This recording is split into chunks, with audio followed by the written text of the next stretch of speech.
कार्यक्रम के पुण्यार्चक हैं R group of institutions, national highway 24, Bakshi ka Talab, Sitapur road, Lucknow, UP, affiliated to Dr. APJ Abdul Kalam Technical University, UP, approved by AICTE New Delhi. Courses offered: BTech, MBA, Bachelor of Architect and Diploma in Engineering. Prime Group of Institutions: Mangrol, Maroli, Ubharat Road, near Surat, Gujarat. Affiliated to Gujarat Technical University, Gujarat. Approved by AICTE New Delhi. Courses offered: BTech and Diploma in Engineering. माता पिता श्रीमान रूपचंद जी, कमला जैन, दिनेश जैन, रेखा जैन, दिवेश जैन, दिशा जैन, गंगवाल परिवार, प्रवासी मुंबई, निवासी ब्यावर, भ्राता परिवार राजेश जैन, अर्चना जैन, रूपल जैन, बेटी दामाद नेहल जैन, श्रेय जैन, निवासी आबू धाबी, भ्राता परिवार नरेश जैन, प्रियंका जैन, नैविद्या जैन, नवधा जैन, निवासी भीलवाड़ा, श्री घीसा लाल जैन झांझरी, एडवोकेट श्रीमती कला देवी जैन झांझरी, श्री राजेश जैन झांझरी, अपर जिला न्यायाधीश श्रीमती नीलम जैन झांझरी, अनुष्का जैन झांझरी, ऐश्वर्या जैन झांझरी, श्रीमती रेणु जैन, श्री संदीप जैन, ईशान जैन, रिया जैन, भीलवाड़ा, राजस्थान।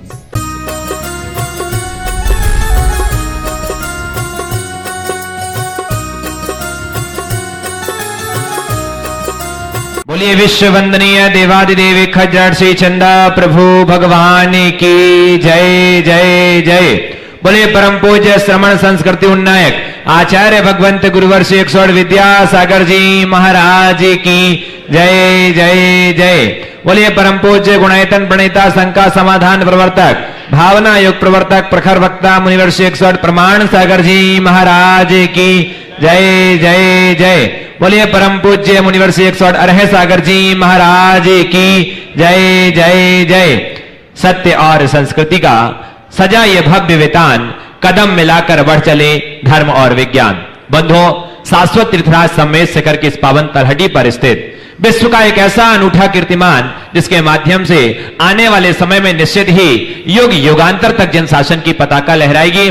पूज्य मुनिवर प्रमाण सागर जी महाराज की एक ऐसी अद्भुत परिकल्पना न जाने कितने लोगों के सम्यक्त का कारण बनेगी और न जाने आने वाली कितनी पीढ़ियों के लिए भविष्य का निर्माता, भविष्य के मार्गदर्शक के रूप में होगा गुणायतन। मैं निवेदन कर रहा हूं बंधुओं, जिनवाणी चैनल, पारस चैनल, प्रमाणिक ऐप के माध्यम से जो देख रहे हैं, यदि आज तक आप नहीं जुड़े हैं गुणायतन से तो बंधुओं आज ही जुड़ जाइए। जो नंबर चल रहे हैं, नंबरों में आप फोन करके गुणायतन से जुड़ी हुई निर्माणकारी योजनाओं से अवगत होइए और अपने जीवन का सर्वोत्कृष्ट लगा करके साथ ही साथ पुण्य का अर्जन कीजिए। साथ ही बंधुओं, प्रतिदिन गुणायतन परिसर में पूज्य मुनिवर प्रमाण सागर जी महाराज के मुखारविंद से शांतधारा संपन्न होती है। यदि आप चाहते हैं कि आपके वैवाहिक वर्षगांठ, जन्म दिवस या किसी भी विशेष अवसर पर शांतधारा संपन्न हो तो आप निम्न नंबरों में हमें अवगत करा सकते हैं। आइए बंधुओं, आप सबको, हम सबको इंतजार है संघ का समाधान के विशेष सत्र का। उसका प्रारंभ करूं उसके पूर्व सभी लोग अपने दोनों हाथों को जोड़ें और पूज्य गुरुदेव का आशीष ग्रहण करें। नमोस्तु गुरुदेव, नमोस्तु गुरुदेव, नमोस्तु गुरुदेव। आइए सर्वप्रथम कुछ ऑनलाइन प्रश्नों के माध्यम से, आइए सर्वप्रथम जिन श्रावक शिष्यों ने आज गुणायतन से जुड़कर के अपने आप को धन्य किया है उनके मैं नामों की घोषणा कर रहा हूं। निर्माण निधि सदस्य के रूप में जो आज जुड़े हैं जबलपुर से, यदि वो यहां पर उपस्थित है तो अपने ही स्थान पर खड़े हो जाएंगे और अपने स्थान से गुरुदेव के चरणों में नमन वंदन करके आशीष प्राप्त करेंगे। कैमरा उस ओर घूमेगा। जबलपुर से पूरण किरण मोतीवाला सपरिवार, वीर से श्रीमती प्यारेबाई शांतिलाल बड़जाते, डॉक्टर स्वप्निल रमन लाल बड़जाते, कोटा से श्रीमती शालिनी राकेश जैन गर्ग, लयांस जैन गर्ग, गाजियाबाद से श्रीमती उमा जैन धर्मपत्नी स्वर्गीय सुमेर चंद जैन दक्ष जैन, चेन्नई से श्रीमती सुशीला देवी कांतिलाल जी संघवी, भोपाल से श्रीमती रेखा नरेंद्र काले, कोल्हापुर से विपुल महावीर कहवाते और टीकमगढ़ मध्य प्रदेश से श्रीमती किरण जैन सब परिवार। एक बार जोरदार करतल ध्वनि से सभी दानवीरों का अभिनंदन। साथ ही निर्माण मित्र के रूप में जिन्होंने जुड़ने का सौभाग्य अर्जित किया है, बांदीकुई से निर्माण निधि से निर्माण मित्र निशा जैन लोहारिया, सुपुत्री श्री प्रमोद कुमार जैन सपरिवार और भिंड से श्रीमती नीलम अशोक कुमार जैन रानीपुरा वाले सपरिवार। ये ऑनलाइन जुड़े हैं, एक बार जोरदार करतल ध्वनि से इनका भी अभिनंदन कीजिए। साथ ही जिन्होंने सूत्रधार की सदस्यता प्राप्त की है और आज वो प्रत्यक्ष रूप से उपस्थित है, ऐसे हैदराबाद निवासी, सहारनपुर प्रवासी श्री धर्मेंद्र कुमार जैन, श्रीमती उमा जैन, विपुल जैन, अंजलि जैन, आदिवी जैन, सा परिवार, जोरदार जोरदार करताल ध्वनि से अभिनंदन। आइए सा परिवार हमारे बीच उपस्थित हैं और उनके सम्मान के लिए मैं बुलाना चाहूंगा श्री सुनील जी जैन CFO गुणायतन और श्री शैलेंद्र जी मुख्य प्रशासक गुणायतन ऐसे श्रावक सृष्टि का सम्मान करेंगे। जी हैदराबाद से धर्मेंद्र कुमार, उमा जैन, विपुल जैन, अंजलि जैन, आदिवी जैन सपरिवार। साथ ही सूत्रधार के रूप में ऑनलाइन जुड़े हैं स्वर्गीय अमृतलाल कठारिया जी, स्वर्गीय गोपीबाई जी, स्वर्गीय डॉक्टर विजय कुमार जैन जी अग्रज वंडा वालों की पुण्य स्मृति में श्री देवेंद्र कुमार जी जैन खराड़ी पुणे से जोरदार जोरदार करताल ध्वनि से सभी का अभिनंदन। आइए गुड़गांव से निधि से सूत्रधार के रूप में जुड़े हैं श्री जगदीश राय जैन, उनका भी सम्मान श्री जी वो भी हमारे बीच उपस्थित हैं जगदीश राय जी गुड़गांव से और उनका सम्मान शैलेंद्र जी मुख्य प्रशासक गुणायतन और सुनील जी जैन CFO गुणायतन कर रहे हैं। जोरदार आपकी करतल ध्वनि बसती रहनी चाहिए। पुण्य की अनुमोदना निश्चित ही पुण्य बंध का कारण है। आइए नवीन सहादरा से जिन्होंने निर्माण नायक के रूप में जुड़ने का सौभाग्य अर्जित किया, नवीन सहादरा दिल्ली से निर्माण स्तंभ से निर्माण नायक श्री मदन लाल जैन, श्रीमती जगवती देवी जैन, श्री दिनेश जैन, सुषमा जी, मनोज जी, प्रीति जी जैन साहब परिवार और साथ ही साथ जिन्होंने स्वर्ण दान करके अपने जीवन को धन्य किया है उनके में नामों की आइए चलते हैं। अब सुबह स्वर्ण दान के रूप में जिन्होंने जुड़ने का सौभाग्य अर्जित किया है श्रीमती नगीना देवी, सुलोचना देवी, अंजलि टोंगिया, इन्होंने स्वर्ण की अंगूठी समर्पित की। जोरदार जोरदार करताल ध्वनि से अभिनंदन। यदि वो हमारे बीच उपस्थित तो अपने स्थान पर खड़े होकर नमन वंदन करें। उदयपुर राजस्थान से श्रीमती सुलोचना जी, नीतू जी, लहर जी लोहाड़िया एक स्वर्ण की चूड़ी और स्वर्ण का सिक्का और साथ ही चांदी के 33 सिक्के गुणायतन को समर्पित किए हैं। यदि हमारे बीच उपस्थित हैं तो आ जाएं, जोरदार करताल ध्वनि से अभिनंदन कीजिए। जयपुर से आकाश लोहाड़िया, पद्मा लोहाड़िया, प्रीति लोहाड़िया ने 3 जोड़ी सोने के टॉप्स और 1 जोड़ी सोने की बिछिया और साथ ही 315 ग्राम चांदी समर्पित की है गुणायतन के लिए। जोरदार जोरदार करताल ध्वनि से अभिनंदन।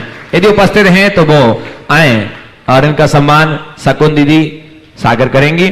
टिकडोली बेलगाम कर्नाटक से सौभाग्यवती सुरेखा अप्पन्ना कलगोड़ा ने स्वर्ण की एक चूड़ी समर्पित की गुणायतन के लिए और सुभाष नगर आगरा से 64 रीति व्रत के उद्यापन में श्रीमती आभा जैन, विमल जैन एडवोकेट गुणायतन के लिए एक स्वर्ण अंगूठी समर्पित की। जोरदार जोरदार करताल ध्वनि से सभी का अभिनंदन। आइए बंधुओं सभी लोग अपने दोनों हाथों को जोड़ें, पुनः एक बार गुरुदेव को नमोस्तु करते हुए आज के संघ का समाधान सत्र को प्रारंभ करते हैं। नमोस्तु गुरुदेव, नमोस्तु गुरुदेव, नमोस्तु गुरुदेव।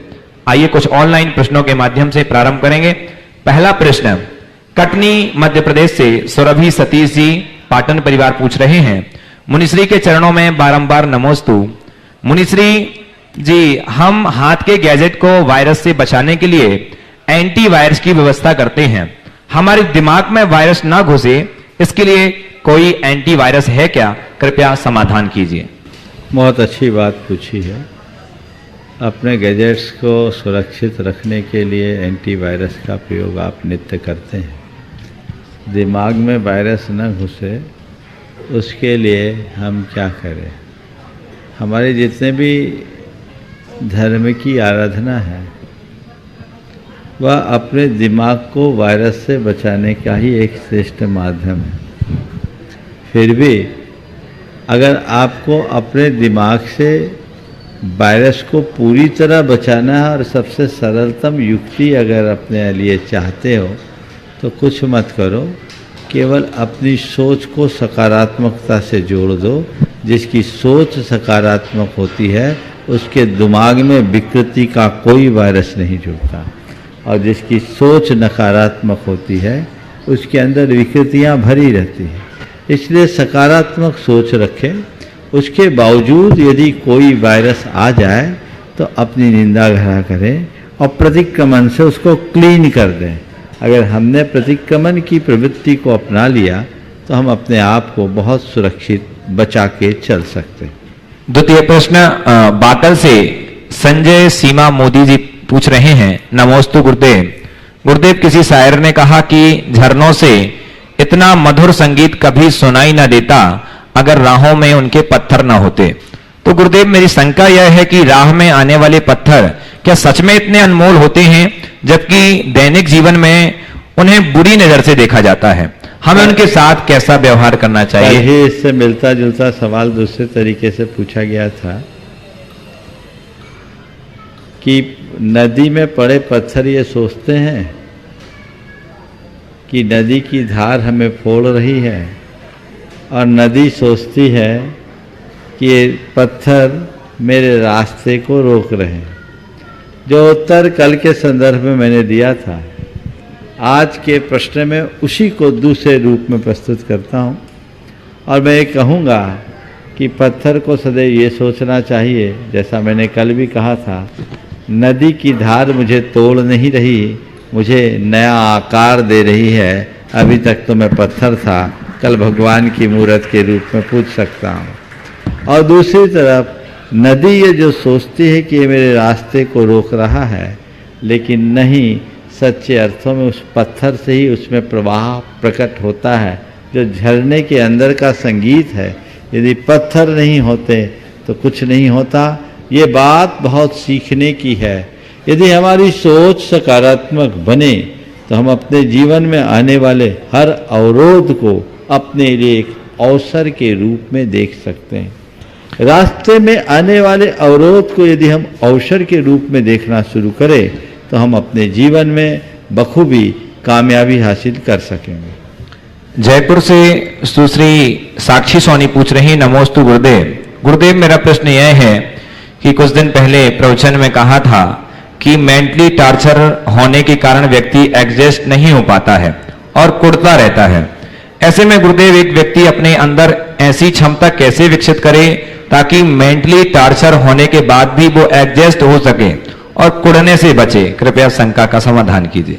कोई हमें टॉर्चर करता है कि हम टॉर्चर होते हैं? लोग हमें टॉर्चर करते हैं, ये आरोप की भाषा है। यथार्थ ये है कि हम टॉर्चर होते हैं। टॉर्चर कब होते हैं? मेंटल टॉर्चर हमारे अंदर कब होता है? जब हमें कोई कुछ कहता है हम उसे पकड़ लेते हैं, हमारे साथ कुछ घटता है हम उससे चिपक जाते हैं। अगर कोई कुछ कहे हम उसे न पकड़े और कुछ घटे उससे हम न चिपके तो हमारे ऊपर कोई असर होगा क्या? मनुष्य को चाहिए कि उन बातों को सतत नज़रअंदाज करने की कला विकसित करे जो हमारे मन को उद्वेलित करती है, जिसका हमारे चित्त पर नकारात्मक प्रभाव पड़ता है, जो हमारे मन की शांति को खंडित करती हो। ऐसी बातों को अपनाने की जरूरत क्या है? हम उसे नज़रअंदाज कर दें, और यदि हम उन्हें नज़रअंदाज करके चलेंगे तो फिर हमारे साथ ऐसी दुविधापूर्ण स्थिति का निर्माण ही नहीं होगा। इसलिए ये कहना कि कोई हमें मेंटल टॉर्चर करे तो हम उससे एडजस्ट कैसे करें? आप टॉर्चर होना बंद कर दीजिए, उन बातों को एकदम से नज़रअंदाज करना सीखिए जो आपको असहज बनाते हैं।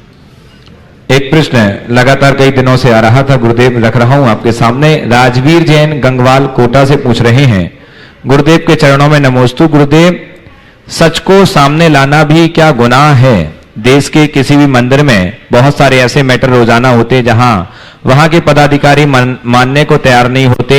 सीधे तौर पर वे यहां तक कह देते कि आपके पास क्या प्रूफ है? गुरुदेव, जब सामने वाला समाज के सामने उस मैटर को प्रूफ के साथ पेश करता है तो संबंधित पदाधिकारी उसकी टांग खींचना शुरू कर देते हैं। सच का आईना दिखाना गलत साबित हो रहा है, इस पर आपका मार्गदर्शन अपेक्षित है। देखिए, इस तरह की बातें प्राय आती हैं। इस संदर्भ में मैं एक बात तो ये कहूँगा, किसी भी धार्मिक या सामाजिक संस्था में काम करने वाले व्यक्ति को पूरी तरह पारदर्शी होना चाहिए और ईमानदारी और कर्तव्य निष्ठा के साथ अपना काम करना चाहिए। उसमें किसी भी प्रकार की कोई गड़बड़ी नहीं करना चाहिए, क्योंकि ऐसे कार्यों में यदि कोई व्यक्ति गड़बड़ी करता है और खासकर किसी प्रकार की अनियमितता करता है तो अपनी आत्मा के साथ एक बहुत बड़ा छल कर रहा है। ऐसा कृत्य 7 जन्म की दरिद्रता से भी ज़्यादा पाप का कारण बनता है। व्यक्ति को अपने साथ इतनी बड़ी नाइंसाफ़ी कतई नहीं करना चाहिए। इसलिए हर व्यक्ति को चाहिए वो स्वयं के प्रति ईमानदार बने और ईमानदारी के साथ ऐसा कार्य करे। ये कार्य कतई उचित नहीं है, इसलिए इससे बचना चाहिए। और यदि कोई करता है तो रहा सवाल सच को उजागर करने का, तो मैं आपसे कहता हूँ गलत बात का समर्थन तो नहीं करना चाहिए, पर गलती का निषेध भी और गलत का विरोध भी सही तरीके से होना चाहिए, गलत तरीके से नहीं। अगर हम गलत का निषेध भी गलत तरीके से करते हैं तो उसका परिणाम गलत आता है। इसलिए हम सही तरीके से करें, कोई भी विरोध इस तरीके से न करे कि सामाजिक क्षोभ पैदा हो, समरसता खंडित हो। और एक बात अपने मन मस्तिष्क में रखें, जो करेगा सो भरेगा। हम अगर किसी का विरोध कर रहे हैं तो विरोध के लिए विरोध नहीं है, समाज के भले के लिए विरोध है। और जब हमारी दृष्टि में समाज का भला है तो वही हमारी प्राथमिकता होनी चाहिए, और प्राथमिकता के अनुसार हमें हर स्तर पर सामाजिक भलाई का ध्यान रखकर काम करना चाहिए। एक प्रश्न आस्तिक के जैन छिंदवाड़ा से पूछ रहे हैं। गुरुदेव नमोस्तु। गुरुवर, हम जैनियों की पहचान नेम प्लेट से कम और भोजन प्लेट से अधिक होती है, किंतु आज के परिवेश में हम देख रहे हैं कि जैनियों के नेम प्लेट पर जैन हैं किंतु प्लेट में जैन नहीं। कृपया मार्गदर्शन कीजिए। बहुत अच्छा सवाल किया है।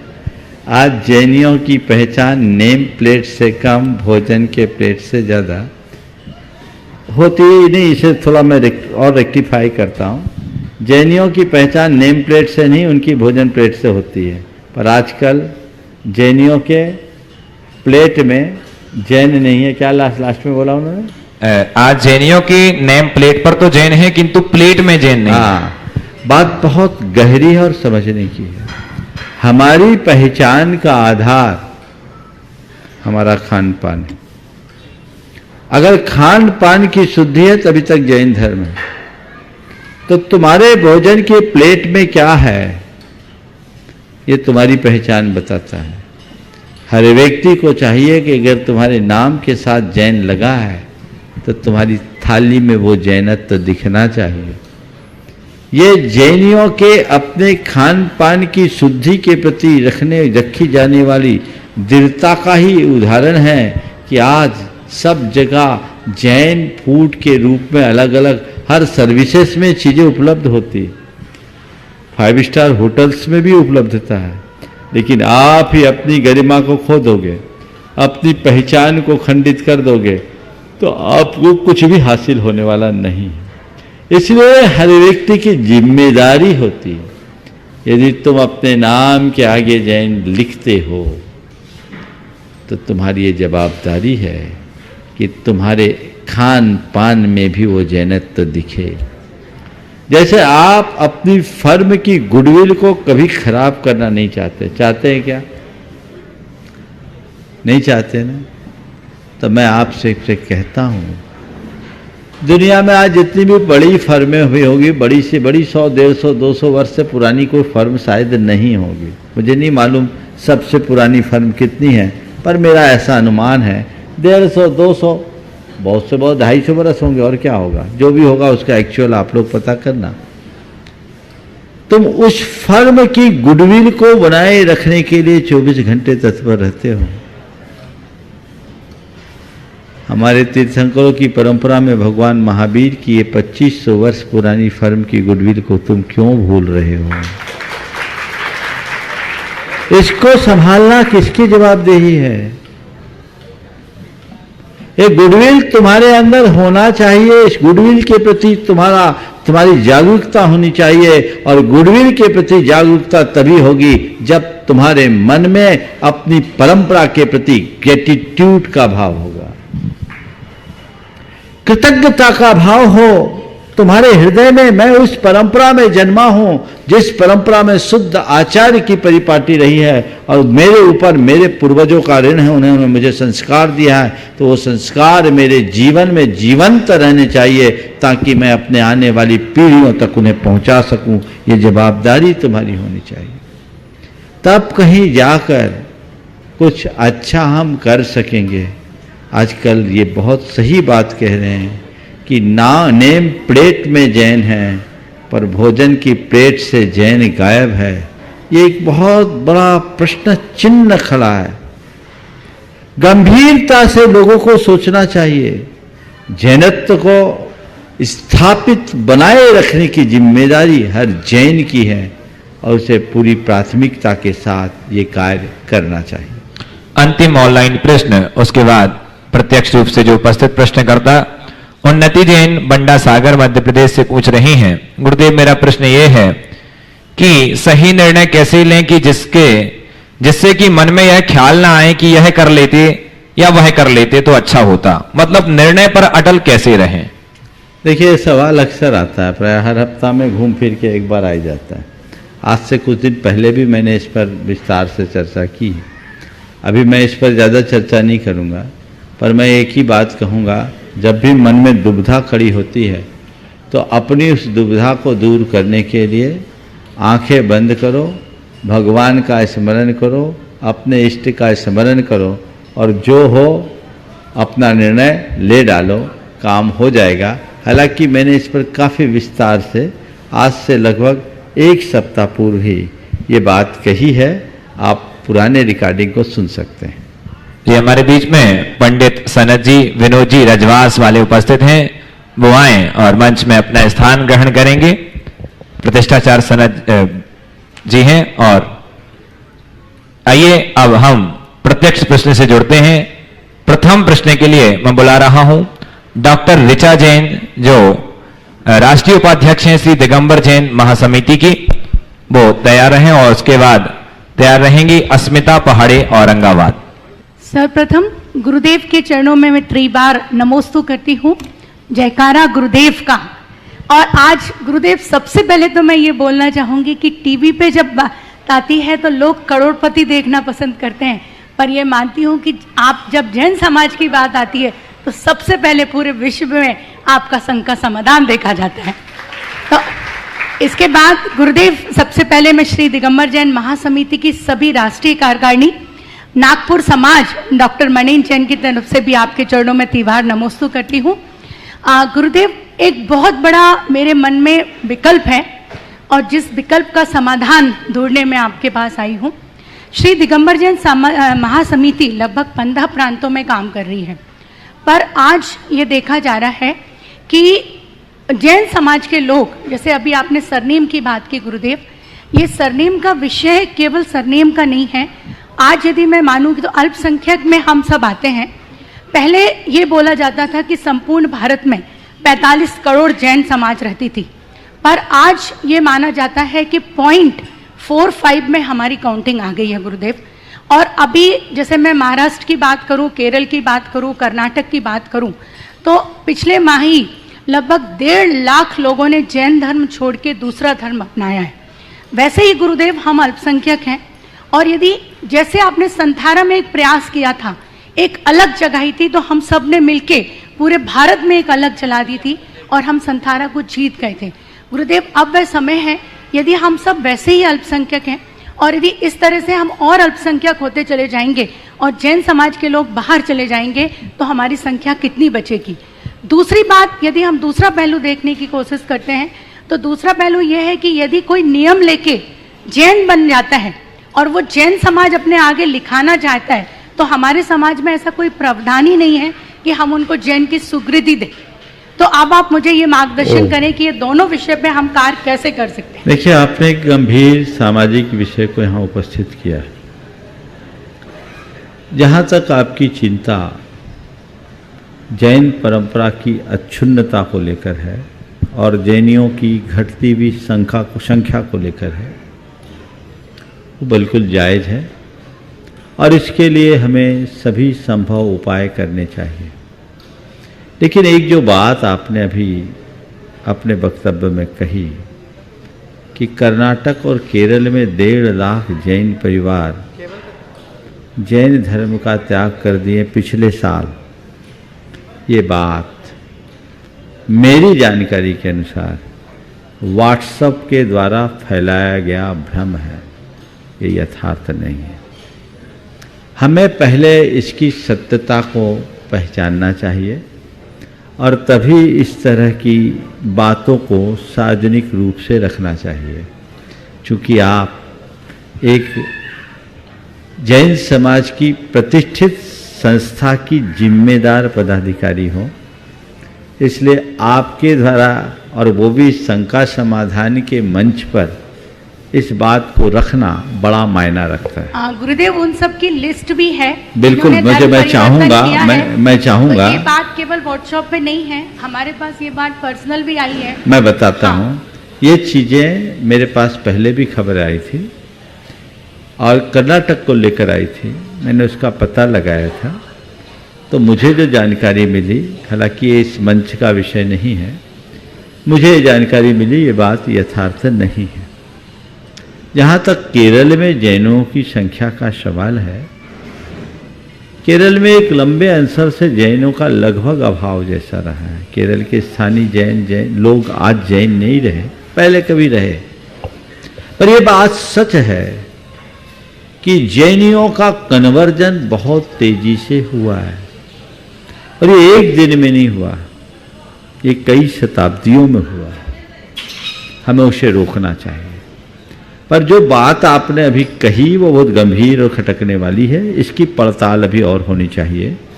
और जब तक पूरे तथ्यात्मक बात मुझ तक अवगत नहीं होगी, तब तक मैं इस विषय में अपनी ओर से कोई सहमति नहीं दे पाऊंगा। जहाँ तक है समाज के संख्या का, हमें समाज की संख्या के प्रति जागरूक होना चाहिए और इस विषय में 4 स्तर पर कार्य करना जरूरी है। सबसे पहला काम, जो जैन हैं उनके हृदय में जैनत्व के प्रति दृढ़ता होनी चाहिए। उसे हम उत्पन्न करें ताकि वे खुद पक्के हों और आने वाली संतति को वो संस्कार दे सके। ये विडंबना है कि हमारे कतिपय जैन आधुनिकता के नाम पर अपने आप को मॉडर्न जैन कहते हुए जैनत्व विरोधी आचरण में गर्व का अनुभव करते हैं और इस तरह के कृत्यों में किसी भी प्रकार की प्राथमिकता नहीं रखते, तो वहाँ बहुत सारी चीज़ें गड़बड़ हो जाती हैं। तो एक तो ये होना चाहिए कि हम हर व्यक्ति के अंदर जैनत्व के गौरव का बोध कराएं। दूसरी बात, आज हम जिन कारणों से हमारे कतिपय लोग जैन धर्म से विमुख हो रहे हैं, उन कारणों का निवारण करें। और कुछ चीज़ें जिसमें हमारी कट्टरपंथी मानसिकता भी एक बड़ा कारण है। हमारे समाज के बहुत सारी जातियां आज विलुप्त हुई। एक ज़माने में जैनियों की 84 जातियां हुआ करती थी। आप सबको सुनकर के आश्चर्य होगा, गांधी जी जिस जाति में उत्पन्न हुए थे वो मोड़ बनियों की जाति थी और मोड़ बनियों की जाति में एक ज़माने में बहुसंख्यक लोग जैन हुआ करते थे। वो अब सब वैष्णव हो गए। तो ऐसे हमारी कई जातियां जो जैन से अजैन हुई है, हमें चाहिए कि उन तक हम संपर्क बढ़ाएं और उन्हें वापस जैनत्व का बोध कराकर जैन की मूल धारा से जोड़ने की कोशिश करें। हम लोगों की एक कमी है, कमी शब्द मुझे अच्छा नहीं लगता, हम लोगों की एक विशेषता है कि हम ये सब बातें मंचों पर खूब कर लेते हैं, बाद में प्रपंचों में उलझ जाते हैं। प्रैक्टिकली करें, हम जुड़े लोगों के पास जाएं, उन तक उनका इतिहास बताएं। भोपाल में एक परिवार ऐसा था और उनको मैंने इसी तरीके से जोड़ा, तो आज वो मोड़ बनिया के स्वरूप में होने के बाद भी जैन धर्म से जुड़े। तो ये एक बहुत अच्छी संभावना है। हमें उनके पूरे इतिहास का उन्हें बोध कराना चाहिए और ऐसे लोगों को अपने साथ मिलाना चाहिए। दक्षिण भारत में महाराष्ट्र में कासार जाति है, इधर सराग जाति है, ये और पूरे देश में बहुत सारी जातियां हैं, उनको हमें अपने साथ जोड़ने का प्रयास करना चाहिए। तीसरी बात, हमारे बीच जो आज इन सब चीज़ों को महत्व नहीं देते हैं और विवाह शादी आदि में चाहे जिसको अपना रहे हैं, उनके लिए भी हमें थोड़ा सावधान करना चाहिए कि एक बेटी के जाने से एक वंश जाता है। आगे की पूरी परिपाटी चली जाएगी। हमारी जिम्मेदारी है कि हम इसके लिए क्या करें, और इस कार्य के लिए हमें उन बहनों का साथ लेना चाहिए जो किसी वजह से गैर जैन से विवाह की और आज दुखी है, जो आज कहती है, मेरे संपर्क में ऐसी सैकड़ों महिलाएं हैं जो अपने इस गलत निर्णय से आज भी दुखी है और वो कहती है कि हमने बहुत गलत किया। वो बात आज लोगों के बीच जाना चाहिए ताकि लोग उससे समझे और अपने आने वाली पीढ़ी को संभाल सके। चौथी बात, हमें जैन के प्रति, जैन धर्म के साथ लोगों को जोड़ने के लिए एक माहौल बनाना चाहिए और समाज के बीच एक ऐसी उदारता का वातावरण बनाना चाहिए ताकि यदि कोई व्यक्ति आचार और विचार के साथ जैन धर्म को अंगीकार करना चाहे तो समाज उसका स्वागत करे। अभी जब मैं राजस्थान में विहार कर रहा था चित्तौड़गढ़ के आसपास, वहाँ वीरवाल जैनी, वीरवाल जैनियों का इतिहास लगभग 100 साल पुराना है। वीरवाल ये एक जाति है। ये सब कौन थे? ये सब जायसवाल थे, और ये जायसवाल थे और एक स्थानकवासी साधु महाराज के प्रभाव में आकर इन सब ने जैन धर्म को अंगीकार किया और आज ये बहुत अच्छे से जैन धर्म का पालन करते हैं। ये एक बहुत अच्छी संभावना है और ये हमारे शास्त्रों में है। यदि आप जैन समाज के इतिहास को पलट कर देखेंगे तो जितने भी जैन जातियां हैं सब लगभग कन्वर्टेड हैं, लेकिन आज हम लोगों ने अपनी कट्टरपंथी मानसिकता के कारण या कथित आर्ष मार्ग के नाम पर सारे रास्ते बंद कर दिए। इससे बहुत बड़ा नुकसान हुआ, समाज की क्षति हुई, हमारे अपने लोग ही हमसे दूर हो गए।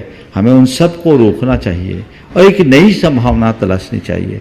मैं जब उदयपुर चित्तौड़गढ़ के आसपास विहार कर रहा था तो कई जगह मैंने उनके स्थानकों में प्रवास किया। वहाँ उनके स्थानक में हमारा विश्राम हुआ, कहीं आहारचर्या हुई और बहुत अच्छे से वे पूरी तरह अहिंसा धर्म का पालन करते हैं। और ऐसे भी जायसवाल समाज का जो इतिहास बताता है, ये सब कलभ्र वंशी थे। कलचुरी काल से इनका संबंध था, कलभ्र से ही कलार बना है और ये सब कभी जैन हुआ करते थे क्योंकि कलचुरी कालीन राजा ज़्यादातर जैन थे, ये इतिहास बताता है। तो ये सब चीज़ें लुप्त हुई है, इनको फिर से पुनर्विचार करके इनकी पुनर्वापसी की बात सोचनी चाहिए। पर मैं समझता हूँ ये बात केवल हमारे और आपके बीच की चर्चा से संभव नहीं है। इसके लिए एक बड़े विजन के साथ एक मिशन का रूप देना होगा।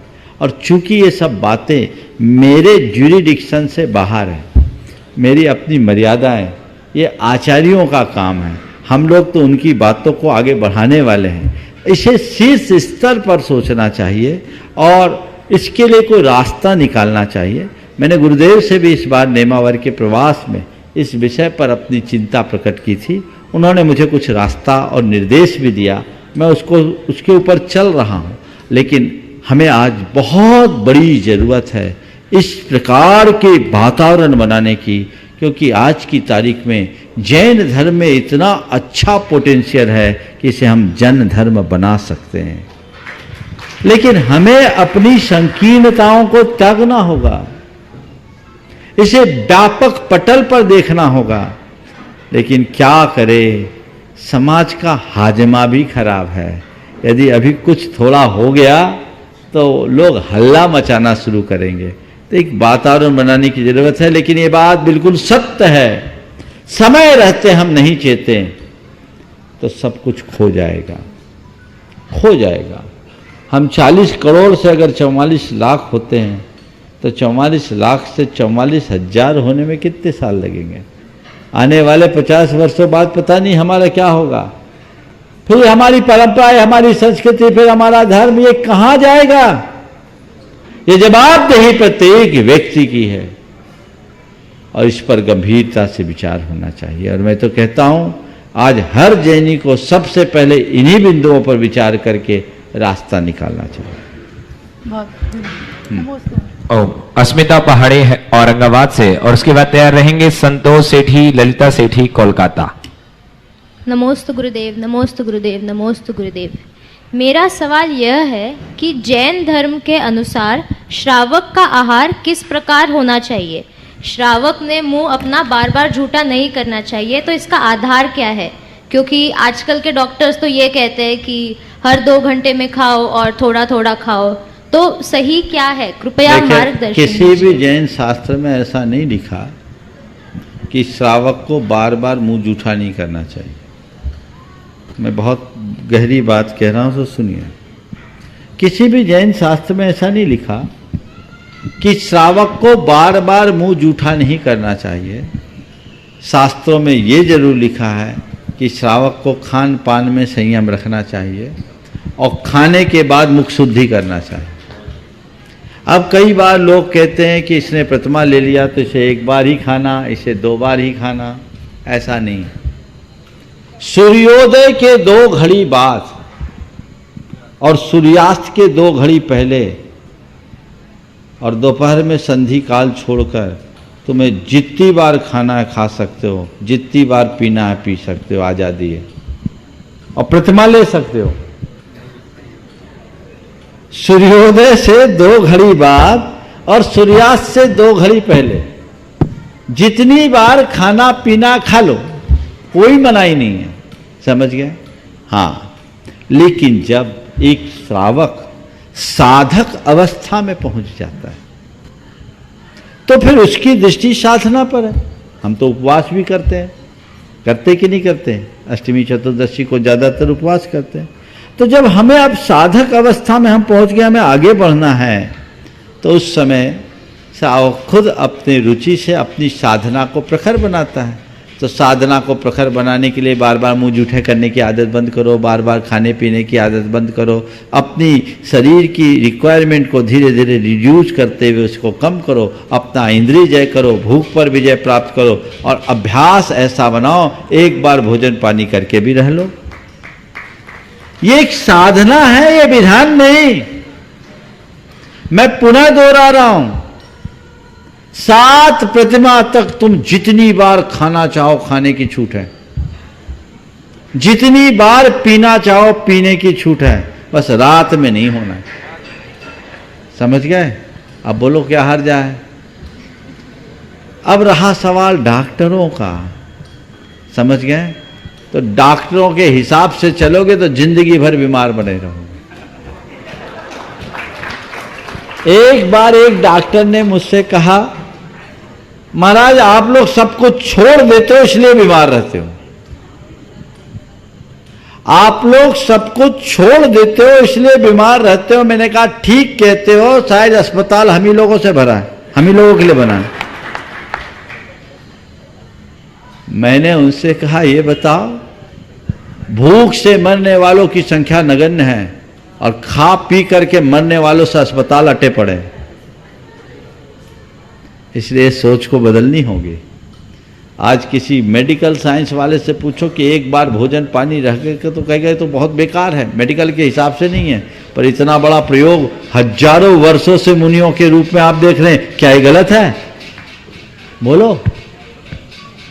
तो ये सब चीज़ें हमारी खुद के शरीर की स्थिति, हमारी प्रकृति और हमारी साधना पर निर्भर करती है। उसी के अनुरूप अपना कार्य करना चाहिए। संतोष ललिता जी से ठीक कोलकाता से, और उसके बाद तैयार रहेंगे आर्जव जैन, आगरा उत्तर प्रदेश। गुरुवर को मेरा नमोस्तु नमोस्तु नमोस्तु। गुरुवर, आपके और आचार्य श्री के आशीर्वाद से जो कलकत्ते में हमने पूर्वांचल दयोदय गौशाला 2 वर्ष पहले शुरू की थी, आपका और आचार्य श्री का बहुत बड़ा आशीर्वाद रहा। हमने 500 गोधन जो बांग्लादेश एक्सपोर्ट हो रहे थे वो बीएसएफ के द्वारा पकड़े गए और उन्हें हमारी गौशाला में जो आपके आशीर्वाद से हमने शुरू की वहाँ पर शरण दी और काफ़ी अच्छा निर्माण गौशाला का हो गया। अभी हमने बीएसएफ से पुनः निवेदन किया कि 100 करके हमको और पशुधन दे ताकि हम उनकी सेवा कर सकें। उनके पास में हजारों पशुधन जो वो नदी से, ब्रह्मपुत्र नदी से बहाए जाते हैं, बांग्लादेश एक्सपोर्ट होते हैं, वो उनके पास में है, उनकी सेवा नहीं कर पा रहे हैं। हम लोग करने की चेष्टा कर रहे हैं। मैं चाहता हूँ पूरा भारत का जैन समाज इस अच्छे कार्य में जीव देवा के जो कार्य इसमें जुड़े। और गुरुवर मेरा एक प्रश्न है, किंतु मैं अभी समय कम है, प्रश्न नहीं करके मैं दो, आज डॉक्टर ऋचा ने अभी जो बात कही उसमें मैं दो बात गुरुवर के विचार के लिए कहना चाहूँगा। गुरुवर चाहे बाद में उस पर मार्गदर्शन दे। एक तो मैं कहना चाहूँगा कि भारत के, क्योंकि अपना ये मंच जो है विश्व का जैन समाज का सबसे बड़ा मंच है। अमेरिका में, यूरोप में, हर जगह मैंने देखा इसके लाखों लाखों फॉलोअर्स हैं। मैं चाहता हूँ गुरुवर एक हमें मार्ग निर्देशन दें कि हम लोग सब जैन, हम सेठी टाइटल यूज करते हैं, जैन सेठी लिखें ताकि हमें पता चले कि जैन हम हैं कितने। हमारे doctor Lodha, doctor Singhvi supreme court के 2 चीफ जस्टिस हो गए और पूरे इंडिया समाज को पता नहीं है कि वो जैन समाज के 2 थे। आज अदानी और सिंघवी 10 लार्जेस्ट इंडस्ट्रियलिस्ट इंडिया के हैं और पूरे जैन समाज को पता नहीं कि वो हम में से ही है और जैन धर्म को फॉलो भी कर रहे हैं, किंतु पता नहीं। हमें गर्व होना चाहिए कि हम जैन हैं। तो ये मार्गदर्शन दें ताकि हम सेठी या अदानी एंड जैन अदानी लिखें, टाइटल यूज करते देखिए रहे। बहुत अच्छी बात। सबसे पहले तो मैं आपको और आपके पूरे टीम को आशीर्वाद दे रहा हूं, जिन्होंने कल्याणी में दयोदय गौशाला के माध्यम से पशु संरक्षण का, गौ संरक्षण का एक श्रेष्ठ उपक्रम किया। 500 को आपने रखा है। आशीर्वाद देता हूं, अगली बार तक आओ तो एक बिंदी लगा करके आओ। और ये आप जैसे लोगों के लिए कोई बहुत बड़ा टास्क नहीं है, अच्छे से कर सकते हो। भूखंड भी वहाँ आपके पास पर्याप्त है। लक्ष्य हमें बनाना चाहिए, ये जितना हम ऐसे कार्यों में कर सके उतना अच्छा है। आपने जो बात उठाई नाम के आगे जैन रखने की, कुछ साल से मेरी धारणा इस विषय में बदल गई। अब मैं नहीं चाहता कि नाम के आगे जैन हो और आपकी पहचान जैन नाम से हो, ऐसा मैं नहीं चाहता। मेरी बात को थोड़ा सा समझना, मैं किस दृष्टिकोण से कह रहा हूं। मैं ये नहीं चाहता कि आपकी पहचान आपके नाम से हो, मैं केवल इतना चाहता हूं आपकी पहचान आपके काम से हो। नाम में कई व्यवहारिक दिक्कतें हैं।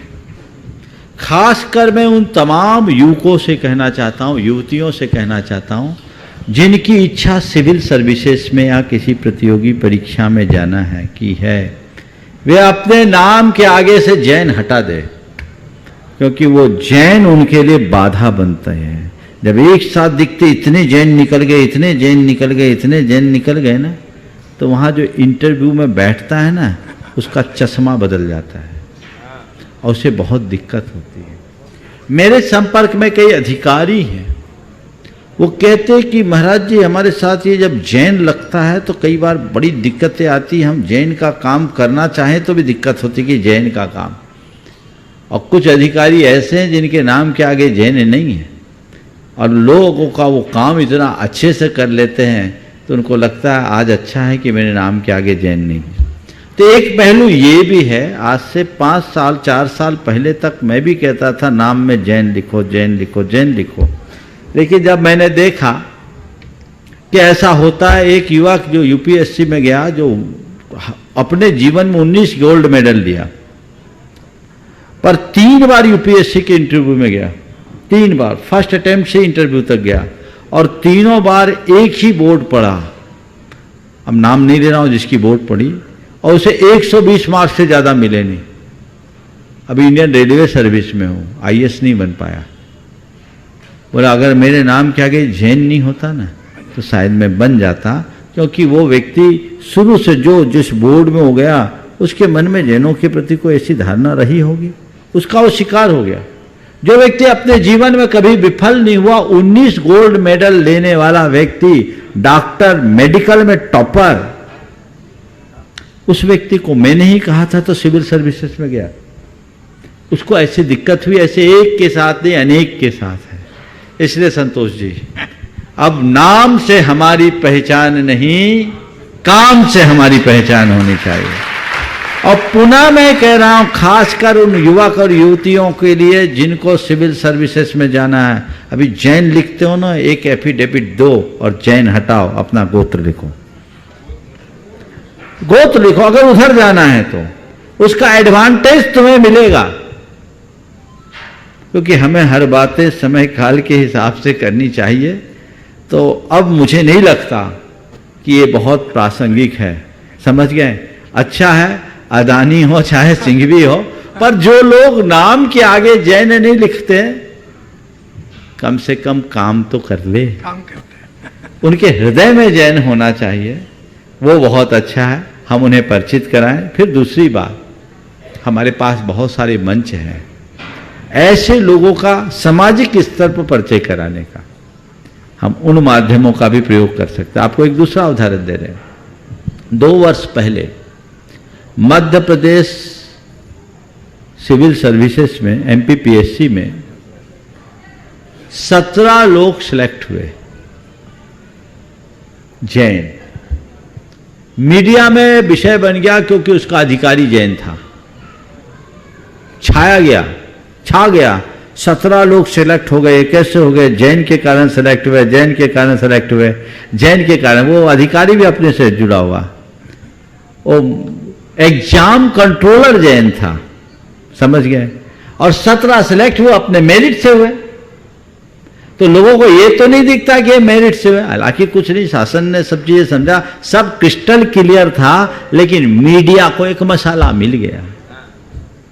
यदि वहां ये झमेला नहीं होता, मैं झमेला ही कह रहा हूं, है ना, यदि ये झमेला नहीं होता तो सीन दूसरा होता।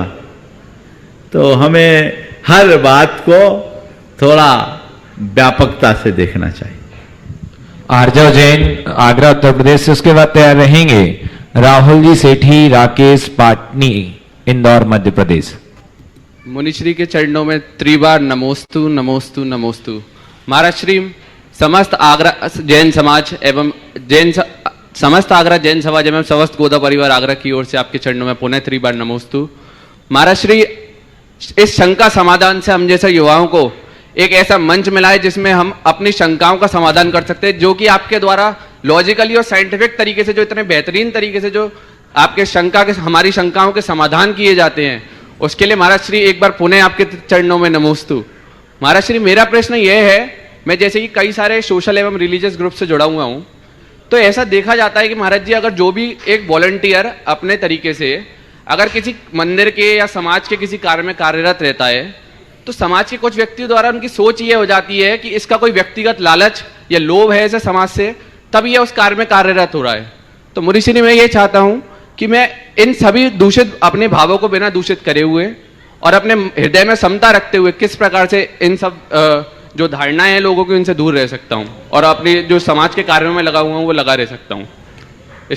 कभी दिया जलाया? जी महाराज जी। जी दिया जलाते समय सबसे पहले क्या होता है? महाराज जी, ज्वाला जलती है, आग जलती है। सीधे सीधे ज्वाला चलती? पहले चिंगारी तिल्ली में या चिंगारी के पहले क्या होता है? घी का दिया बनाना पड़ता है या तेल का दिया। जलाते समय क्या होता है? पहले क्या उठता है? माचिस। माचिस से जब जलाते तो पहले क्या होता है? पहले स्पार्किंग होती है। पहले थोड़ा सा धुआं निकलता है ना?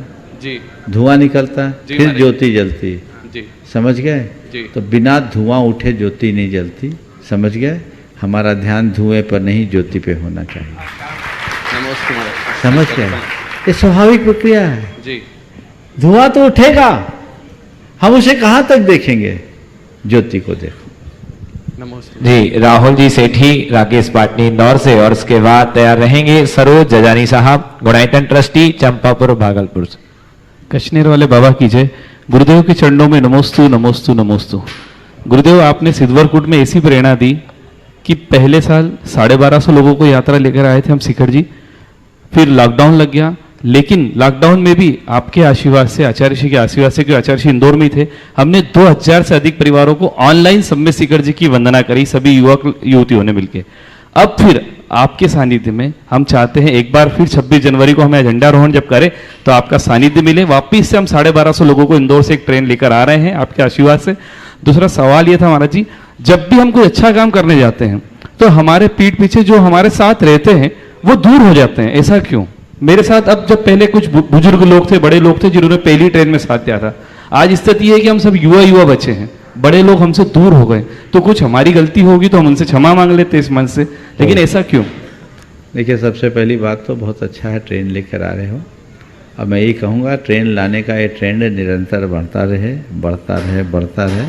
और इंदौर जैसे शहर में जो जैनियों का गढ़ है, वहाँ एक ट्रेन लाना कोई बड़ी बात नहीं है। आप लोगों ने ये पहल की, बहुत सार्थक पहल है। मेरा आशीर्वाद है निरंतर चलता रहे। जहाँ तक सवाल है कि कुछ लोग अब पीछे हो रहे हैं, चिंता करने की ज़रूरत क्या है? जब बच्चा छोटा होता है तो हाथ पकड़ना होता है, जब बड़ा होता है तो उसे छोड़ दिया जाता है। अब बड़े हो गए, छोड़ दिए, अपने पैरों पर खड़े हो गए, आगे बढ़ते जाओ। सोचने की बात क्या है? अपने दम पर अपना काम करके दिखाओ, खुद उदाहरण बनोगे। कब तक दूसरों के सहारे पे टिके रहो? गुरु जी, आपका आशीर्वाद हमेशा रहना चाहिए। चलो, नमस्ते गुरु जी। जी, सरोज जी जजानी, ट्रस्टी गुणायतन भागलपुर चंपापुर से। उसके बाद तैयार रहेंगे प्रतिष्ठाचार्य पंडित विनोद जी सनत जी रजवास। सबसे पहले गुरुदेव के चरणों में त्रिवार नमोस्तु नमोस्तु नमोस्तु। गुरुदेव, हमारा प्रश्न है, प्राय अच्छा समय आएगा तब करने के चक्कर में शुभ कार्य को शुरू ही नहीं कर पाते, तो ऐसा क्या करें कि जैसे ही शुभ कार्य की योजना बने उसे अच्छे समय की प्रतीक्षा में न टालकर शीघ्र करना शुरू कर दें? ये हमारी एक बहुत बड़ी दुर्बलता है। दुर्बलता क्या, इसे मैं एक दृष्टि से कुपरंपरा भी कह दूं।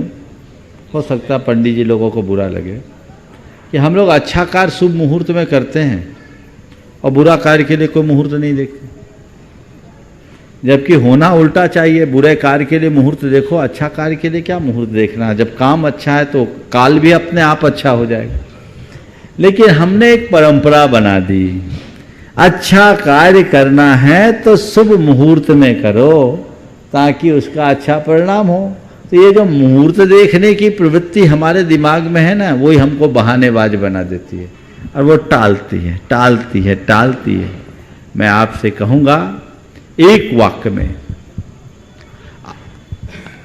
अच्छाई को तत्काल कर डालो, बुराई को सदा कल पर टालो। ये संकल्प लो, अच्छाई को तत्काल कर डालो, बुराई को सदा कल पर टालो। ये संकल्प ले लोगे, रास्ता अपने आप खुल जाएगा। आइए पंडित प्रवर श्री विनोद जी सनत जी रजवास, और उसके बाद तैयार रहेंगे श्री प्रवीण कुमार जी मोदी उज्जैन। ओम नमः। नमोस्तु भगवान, नमोस्तु गुरुवर, नमोस्तु गुरुवर। आपके मार्गदर्शन में अनेक संस्कृत के सिद्ध चक्र मंडल विधान हुए हैं, और एक संस्कृत के ये जो आपने आगाज किया है परंपरा को, बहुत अच्छा लगा। लेकिन मेरे मन में एक प्रश्न आया है कि मुनिवर, हे गुरुवर, हम सिद्ध क्षेत्र पर आते हैं सिद्धों की आराधना करने, जहां से साक्षात सिद्ध बने हैं, तो वहां हम यहाँ मात्र आकर के हमारी बात पूरी हो गई, या आकर के अभिषेक पूजन कर ली उससे पूरी हो गई, या जाकर के टॉक पर जाकर के माथा टेक लिया वहां पूरी हो गई, या इसके अलावा भी हमें सिद्धों की आराधना के लिए कुछ और करना चाहिए? इस पर और विस्तार हो जाए तो हम श्रावकों का उद्धार हो सकता है। देखिए, बहुत अच्छी बात कही। सिद्ध चक्र विधान की संस्कृत की शुरुआत हुई, और इस वर्ष भी गत आषाढ़ की अष्टानिका में तो हुई ही थी, और अब आने वाली आगामी अष्टानिका में भी वो सिद्ध चक्र विधान बहुत भव्यता के साथ संपन्न हो रहा है। आप उसकी तैयारी कर ही रहे हैं। उसके लिए जितने स्थान थे उससे ज़्यादा लोग आ गए थे, लेकिन दुर्लभ संयोग हर किसी को नहीं मिलता। आज मुझे जानकारी दी गई, अभी भी कुछ स्थान अभी विगत 2-3 दिनों में लोगों की खाली होने से खाली हुए, भर भी गए और फिर खाली हैं। अभी भी लोगों को मौका है, कुछ 1-2 स्थान हैं वो लाभ उठा सकते हैं, जानकारी उनके लिए दी जा सकती है। ये बहुत भव्यता के साथ संपन्न होगा। सिद्ध क्षेत्र में आकर के हमें सिद्धों की आराधना करनी चाहिए, और सिद्धों की सबसे श्रेष्ठ आराधना है तो सिद्ध चक्र महामंडल विधान। जय हो, जय। ऐसी योजना बनानी चाहिए लोगों को कि हम समेत शिखर आए, 8-10 दिन का समय लेकर आए, एक दिन वंदना करे और यहीं पर सिद्ध चक्र विधान करे। पर मैं मानता हूँ ऐसा कर पाना हर किसी के बस की बात नहीं है, तो कम से कम सिद्ध क्षेत्र में आओ। किसी भी तीर्थ क्षेत्र की वंदना के लिए और खासकर समेत शिखर की वंदना के लिए मैं आप सबसे सलाह देता हूँ, यहाँ थोड़ा संयमी बनकर आओ। यहाँ खाते पीते ही पूरा दिन कटता है। मंदिर में ढोक दे दिया तो दे दिया, पर्वत की वंदना कर दी। और आजकल तो पर्वत की वंदना का भी कंसेप्ट आप लोगों ने बिल्कुल फुर्र हो रहे हो। अच्छे अच्छे जवान भी सीधे बाइक पे जाना खोजते हैं। ये तुम्हारी शक्तियों को खंडित करेगा, कुंठित करेगा। मैं तो कहता हूँ शिखर जी की वंदना कर लो, TMT टेस्ट कराने की नौबत ही नहीं आएगी। अप्रूव्ड है। अपने पाँव पे करो, चलो, अपने शरीर का उपयोग करो। पराधीन क्यों बनते हो? जो पराश्रित है वे उससे करे तो बात समझ में आती है। सक्षम लोगों के द्वारा इस तरह का कार्य कतई उचित नहीं है। तो सिद्ध क्षेत्र में आओ, वंदना करो, कोशिश करो जितने दिन मैं तीर्थ क्षेत्र में रहूँगा एकासन करूँगा। अगर इतना नहीं सकता तो शाम को पानी लूँगा, फलाहार लूँगा, बार बार नहीं करूँगा। कम से कम रात्रि में तो चारों प्रकार के आहार का त्याग करूँगा। और सिद्ध क्षेत्र में आओ, इतने सारे मंदिर हैं, किसी मंदिर में एकांत में बैठो, जाप करो, पाठ करो, स्वाध्याय करो और एक विधान करो। यहाँ पर भी तुम लोगों का ज़्यादातर समय शॉपिंग में बीतता है। अभी जाओगे शाम का समय में बिल्कुल लाइन लगी मिलेगी। अरे तो तुम यहाँ भी आए तो वही बाजार अपने साथ लेकर के आए, मानसिकता कहाँ बदली? तुम क्या पाओगे? यहाँ हमें अधिक से अधिक कमाने की कोशिश करनी चाहिए। कमाने यानी अर्जित करने की कोशिश करनी चाहिए। और उसके लिए आप जितनी अधिक तत्परता रखोगे उतना अच्छा है। पंडित जी ने बहुत सही बात पर सबका ध्यान आकृष्ट किया है, इसलिए इस पर सभी को ध्यान देना ही चाहिए। हाँ बोलिए जी। प्रवीण कुमार मोदी उज्जैन से, और इसके बाद बोलिए जल्दी से। गुरुदेव के चरणों में त्रिवार नमस्तु नमस्तु नमस्तु। गुरुदेव, सभी अच्छी तरह जानते हैं कि शिखर, सिंहासन और शमशान की यात्रा इंसान को अकेले ही करनी पड़ती है, फिर भी मनुष्य अकेले चलने से डरता क्यों है? यही मनुष्य की सबसे बड़ी कमजोरी है। अगर ये बात बार बार व्यक्ति दोहराते रहे तो उसके मन का सारा डर खत्म हो जाएगा। और मैं तो कहता हूँ हम लोगों को बचपन में ये संस्कार दिए गए, आप अकेला उतरे, मरे अकेला होए, या कहूँ इस जीव को साध सका न कोई। इस उक्ति को हम अगर ठीक तरीके से समझ लेंगे तो हमारी सारी दुविधाएं समाप्त होगी। समय आप सबका हो गया, यहीं पर विराम। बोलिए परम पूज्य आचार्य गुरुवर श्री विद्यासागर नमस्ते।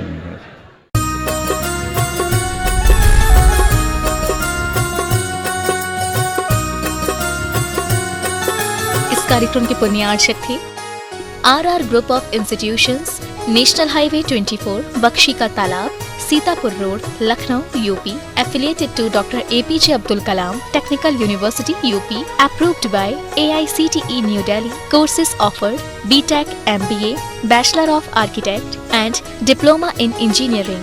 Prime Group of Institutions, Mangrol, Maroli, Ubharat Road, near Surat, Gujarat. Affiliated to Gujarat Technical University, Gujarat. Approved by AICTE New Delhi. Courses offered: BTech and Diploma in Engineering. माता पिता श्रीमान रूपचंद जी, कमला जैन, दिनेश जैन, रेखा जैन, दिवेश जैन, दिशा जैन, गंगवाल परिवार, प्रवासी मुंबई, निवासी ब्यावर, भ्राता परिवार राजेश जैन, अर्चना जैन, रूपल जैन, बेटी दामाद नेहल जैन, श्रेय जैन, निवासी आबू धाबी, भ्राता परिवार नरेश जैन, प्रियंका जैन, नैविद्या जैन, नवधा जैन, निवासी भीलवाड़ा, श्री घीसा लाल जैन झांझरी, एडवोकेट श्रीमती कला देवी जैन झांझरी, श्री राजेश जैन झांझरी, अपर जिला न्यायाधीश श्रीमती नीलम जैन झांझरी, अनुष्का जैन झांझरी, ऐश्वर्या जैन झांझरी, श्रीमती रेणु जैन, श्री संदीप जैन, ईशान जैन, रिया जैन, भीलवाड़ा, राजस्थान।